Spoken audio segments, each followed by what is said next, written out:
महाराष्ट्राच्या राजकारणात दररोज नवे वादळ उठतं, पण आज जे घडलं ते भूम परांडासारख्या राजकीयदृष्ट्या संवेदनशील मतदारसंघात मोठा भूकंप घडवणारा आहे। नमस्कार मित्रांनो, स्वागत आहे तुमचं आपल्या एका नवीन व्हिडिओमध्ये।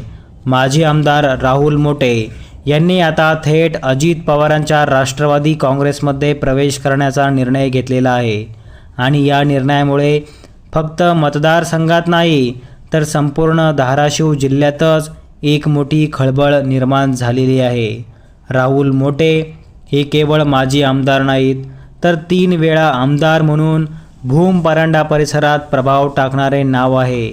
त्यांच्या नेतृत्वाखाली अनेक सामाजिक विकास कामं झाली आणि कार्यकर्त्यांमध्ये आजही त्यांचा जबरदस्त प्रभाव आहे। आता प्रश्न असा आहे, राहुल मोटे अचानक अजित पवारांच्या गटात का जात आहे?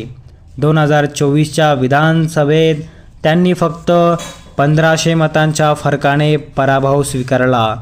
शिंदे गटाचे तानाजी सावंत यांनी ही लढत जिंकली खरी, पण तीही एका टोकाच्या संघर्षानंतर। आणि आता मोटेंचा हा प्रवेश म्हणजे शिंदे गटासाठी संपूर्ण अलार्म बेल। या एका प्रवेशामुळे आगामी निवडणुकीत भाजप शिवसेना युतीला येथे मोठा फटका बसू शकतो। स्थानिक कार्यकर्ते म्हणतात, राहुल मोटे हे आमचे लोकांचे नेते आहेत। पक्ष कुठलाही असो पण माणूस गरजेचा आहे। त्यामुळे अजित पवार गटाच्या उमेदवारीला आता नवसंजीवनी मिळू शकते। एक गोष्ट मात्र नक्की, ही राजकीय खेळी आता फक्त उमेदवारीपुरती राहिलेली नाही, ही आहे सत्तेची लढाई, पक्षनिष्ठेची परीक्षा आणि मतदारसंघाचा मनाचा निर्णय। तुम्हाला काय वाटतं? राहुल मोटेंचा निर्णय योग्य आहे का?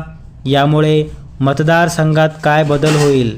कमेंटमध्ये नक्की तुमचं मत सांगा। आणि हो, अशाच धमाकेदार राजकीय विश्लेषणासाठी आपल्या विजेता चॅनलला जरूर सबस्क्राईब करा। भेटूया अशा एका नवीन व्हिडिओमध्ये, तोपर्यंत धन्यवाद।